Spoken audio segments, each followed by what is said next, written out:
খাগড়াছড়ি শহরের মাস্টারপাড়া এলাকায় অগ্নিকাণ্ডে ভস্মীভূত হয়েছে দুটি বসতবাড়ি। বৈদ্যুতিক শর্ট সার্কিট থেকে অগ্নিকাণ্ডের সূত্রপাত হয়েছে বলে নিশ্চিত করেন ফায়ার সার্ভিস অ্যান্ড সিভিল ডিফেন্সের স্টেশন অফিসার মুকুল বিকাশ। স্টেশন অফিসার মুকুল বিকাশ জানান, জৈনক নুরুল ইসলাম ও নজরুল ইসলামের বসতঘর অগ্নিকাণ্ডে ভস্মীভূত হয়েছে। খবর পাওয়ার সাথে সাথে fire service, civil defence, police, সেনাবাহিনী ও স্থানীয়রা এসে অগ্নিকাণ্ড নিয়ন্ত্রণে আনেন।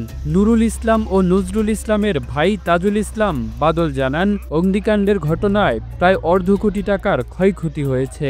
তবে ক্ষয়ক্ষতি সম্পর্কে বিস্তারিত কোনো ধারণা দিতে পারেনি ফায়ার সার্ভিস অ্যান্ড সিভিল ডিফেন্সের স্টেশন অফিসার মুকুল বিকাশ। খাগড়াছড়ি সদর থানার অফিসার ইনচার্জ আব্দুল বাতেন মৃধা জানান, নজরুল ইসলামের ছেলে তরিকুল ইসলামের আজ বিবাহের অনুষ্ঠান উপলক্ষে বাড়ির সবাই কুমিল্লায় যাওয়ায় বাড়িতে কেউ ছিল না। ফলে অগ্নিকাণ্ডের বিষয়টি তাৎক্ষণিকভাবে ফায়ার সার্ভিসকে জানানো যায়নি বিধায় ক্ষয়ক্ষতির পরিমাণ বেশি হয়েছে। Kamrul Islam, the news Bangladesh, national desk.